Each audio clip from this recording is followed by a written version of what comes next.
Welcome back to the book of Revelation is So Simple. I'm Robert Payton, and today we're going to go over God's one day of vengeance. Now, this is after John. John got taken up to heaven. This is after he wrote down stuff for the seven churches. He was taken up in chapter 4. He saw the throne of God, all the angels around, the 4 different types of angels around his throne. Chapter 5, John sees God the Father on the throne with a scroll in his hand, similar to, like a scroll with seals on it. But there's writing on both sides, the inside and the outside. We went over the outside on the last one. So, God's day of vengeance. Let's first talk about the 7 plague angels. There's not 14 angels, 14 plague angels. There's only 7. If you read Revelation chapter 8, and Revelation chapter 15, at the beginning of 8 and in 15, it talks about those 7 plague angels. In chapter 8, John saw them in that vision receiving the 7 shofars or trumpets. In chapter 15's vision, he sees them receiving the bowl. So if you put it together, if you put the chapters together, the angels are with God the Father, receiving their trumpets or shofars, and then they come out of the Holy of Holies to the altar where they receive their 7 bowls. Each one has 1 trumpet or 1 shofar and 1 bowl. Okay, so there's only 7 plagues, there's not 14. Again, we talked about the 7 seals, 7 trumpets, 7 bowl theory is shot out the window.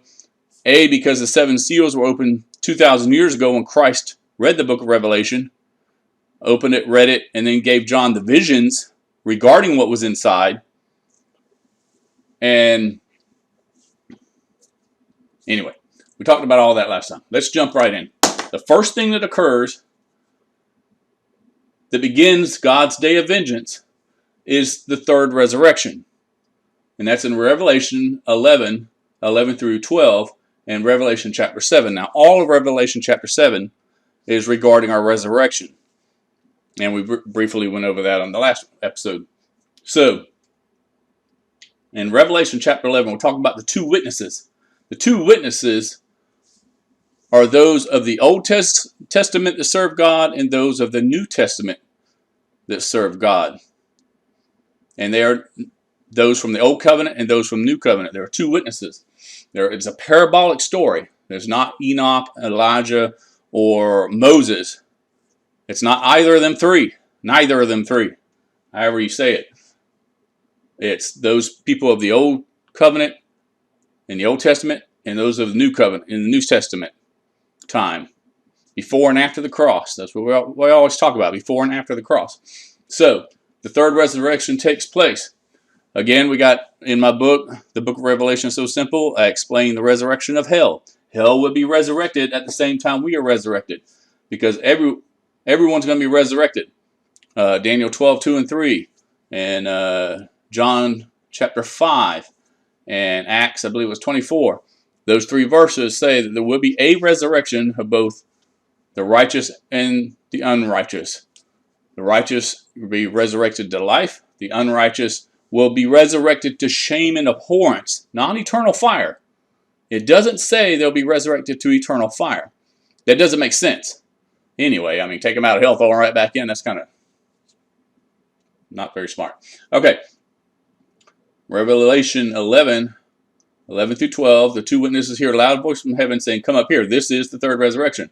Within an hour, there's a great earthquake. Now, this great earthquake is God's day of vengeance. If you read the book of Isaiah 34, chapter 34, and chapter 60 through 66, read that over and over and over and over, and it'll sink in about what's going to happen when God returns. They don't teach that to us in the churches. They won't teach it. They just won't teach that. Okay. It's also in Jeremiah chapters 50 and 51. This is when God destroys the whore of Babylon, and he allows the Medes, this is Isaiah 34:8,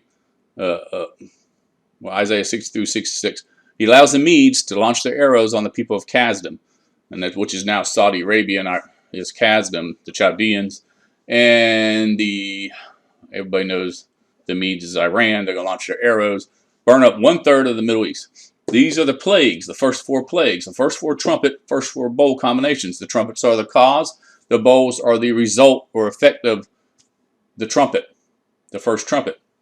So plague 1 consists of 1 trumpet and 1 bowl. Plague 2 consists of the second trumpet, second bowl. Plague 3 consists of the third trumpet, third bowl. 4th plague, etc. So that great earthquake is when Iran launches on Saudi Arabia and destroys her in 1 day. In Revelation chapter 18, it says he destroys it within 1 hour. 3 times. Once it says in 1 day, and then 3 times it says within 1 hour. So again, this is God's coming to set up his throne. He's going to set up his kingdom. And you can't have your enemy hanging out, causing problems. So God, right before this third resurrection, in chapter 7, in chapter 20, he locks up Satan in the abyss before the millennial reign. Well, we follow up in chapter 7, where Christ is coming up from the east with that seal from the living God, saying to the four angels, 4 commanding angels, saying, whoa, whoa, whoa, don't start yet until I have sealed my servants, the 144,000. Because, yes, there's going to be resurrection here. God's people are going to go up into the clouds to meet Jesus in the air.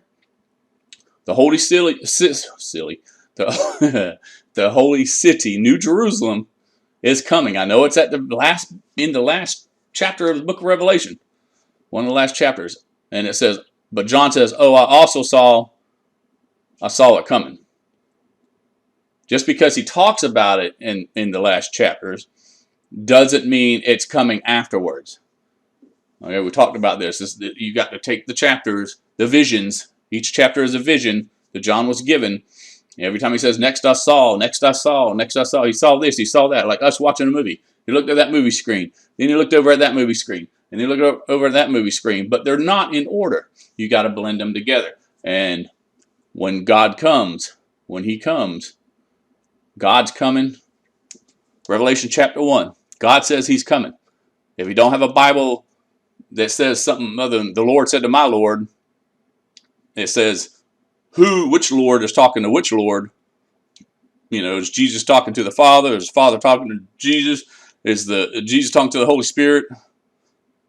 You need a Bible that differentiates this so you're not confused. One of the things to keep you from getting confused. So, when the Lord said, God the Father says he's coming in Revelation chapter 1. And he said he gave us the book of Revelation so we can know everything. So we can know the day and the hour of his return. So we can know all of this. Okay? But these plagues fulfill the destruction of the whore of Babylon. Okay? And it causes the sun to grow dark and the moon turns to blood. This was written on the outside of the scroll that Jesus told his disciples about, because he read what was on the outside of the scroll before he came down to become the Son of Man. In Matthew 24, Mark 13, Luke 21, they asked about, when's the destruction of Jerusalem? What's the end of our age? This age here. And he told them. And it's in past, he told them in Matthew 24, Mark 13, Luke 21, that it was the destruction of Jerusalem and all the horrible stuff that was coming. People would betray each other, etc. Okay? And then we got, after those days, after those times, after the age of the Gentiles.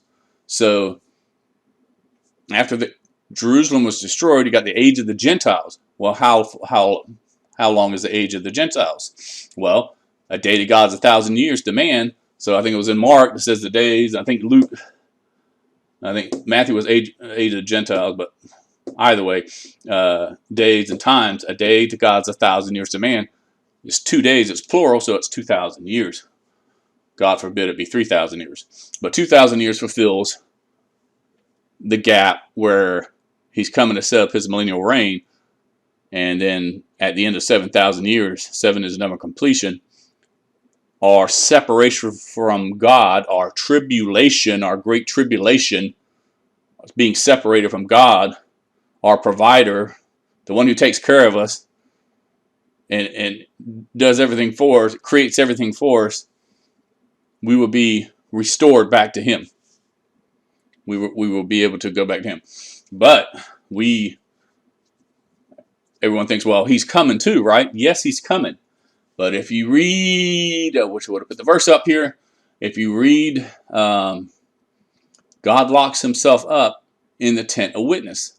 After those angels walk out of the tent of witness, okay, they walk down and then they receive their bowls. The tent of witness fills with smoke from God's Shekinah glory, the smoke, and he closes the tent of witness.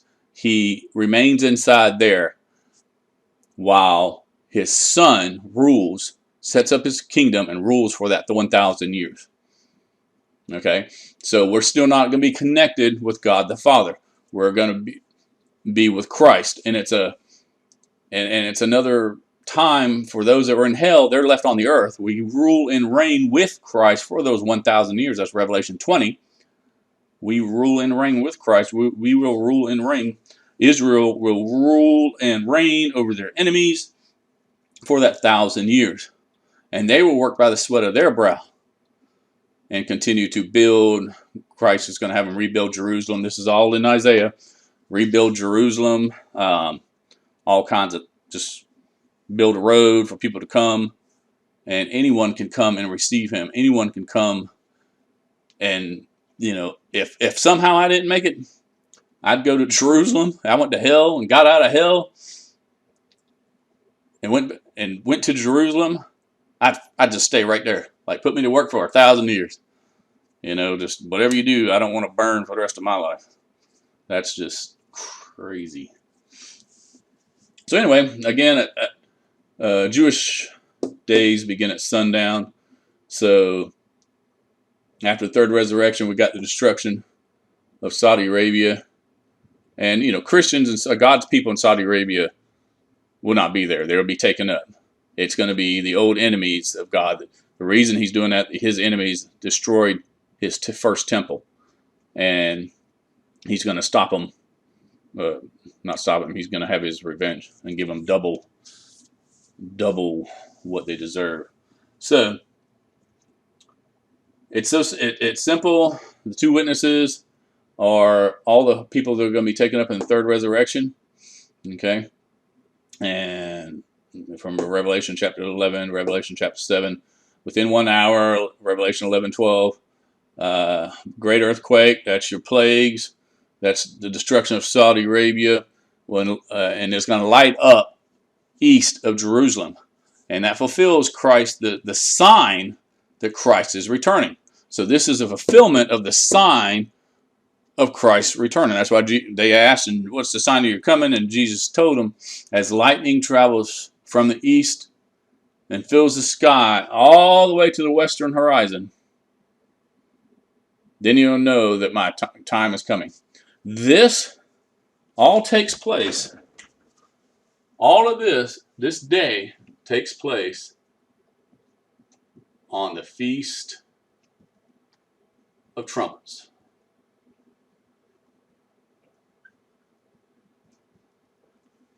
So the Feast of Trumpets, God's Day of Vengeance, fulfills the day that's the day that Christ is going to return. And we need to look for him around 2067, 2,000 years after the destruction of Jerusalem, which was between 66 and 70 AD. And again, you go by the Jubilee years, which everything's happened to Israel always happened either on the 17th or the 67. That's 50 years apart. They got Jerusalem back in 1967. And, I'm not going to get into it. Read through the history of Jerusalem, and you'll find those dates of 1917, and et cetera, et cetera. Anyway, so it fulfills lightning from the east. It's going to fill the whole sky. It's after sundown. It fulfills the whole the prophecy. And then when does Christ come back? When does he actually put his feet down? Because he comes in the clouds. Well, when does he put his feet down? Well, the next feast is the Day of Atonement. And that's when he's going to walk into Jerusalem and show himself to those Jews, all those Jews that didn't make it. He's going to walk in there because they're going to be resurrected. They're going to be in Israel. And he's going to show himself to them. And that is on the Day of Atonement. And so this is during the year of restoration over here. 1 year restoration. So you got the Feast of Trumpets, God's Day of Vengeance. Days later, he walks in on the Day of Atonement into Jerusalem with his 144,000 to show himself to the Jews. After that is the Feast of Tabernacles. And we find you got to read the Old Testament to find it from, what was it, in 63? It talks about him they'll be building a highway, and they'll be rebuilding Jerusalem. But the main thing is they're going to be building tabernacles. And when will that begin? On the Feast of Tabernacles. So and it's in order. This is the first day. It lands on our calendar around in the fall, late fall. But it's the beginning of the Jewish calendar, the Feast of Trumpets. It's the beginning of their year. So you got 1 day of vengeance in a year of restoration. So on a year of restoration begins with the first day of vengeance. Do you see it all? It's all falling in, just falling in so perfect. And there's no contradictions. If there's a contradiction, then there's something wrong. And that's what I mentioned with 1 Corinthians 15:23 that says Christ is the first resurrected. And then you jump over to Revelation 20, I believe it's verse 5. It says, those of the first resurrection rule and reign with Christ for the 1,000 years. And you go, well, wait, isn't Christ the first resurrected? Who are these? The people that rule and reign with him now is the first resurrected? So that's a contradiction.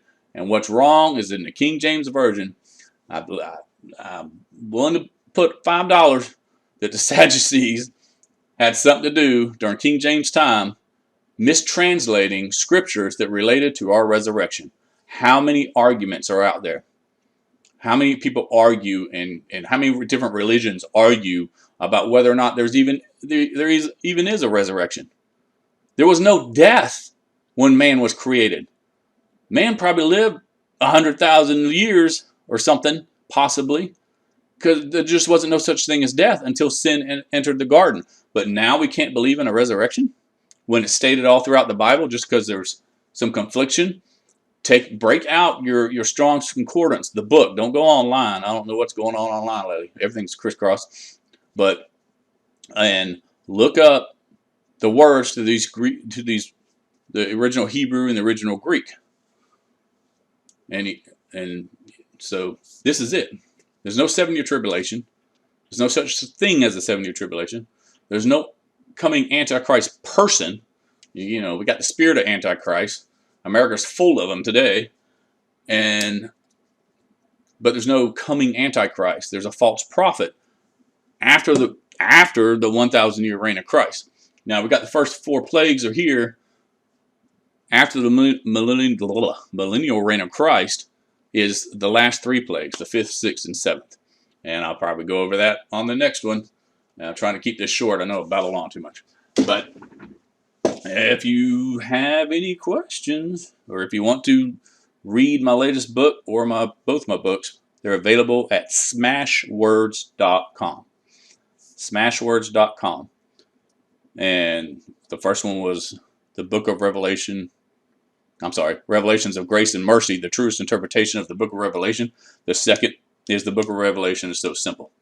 So you can look them up, download them for free. Jesus. I know churches need to keep their money or whatever, or raise money. But when you're using God's word, you're using His word. And unless you spilled your blood for it, you don't deserve to be paid for it. The best pastor I ever seen was the one that married my wife and I. He worked. He was a working man. And on Wednesdays and Sundays, he preached. And still did all the pastoral stuff. That's the way every preacher should be. not sitting behind a desk collecting money from everybody to fill his pockets with. All right. That concludes today's The Book of Revelation is So Simple part. This was part 3, God's One Day of Vengeance. And I hope you all have a great day. And that's it for now. I'll see you on the next one. We'll go over the next stuff.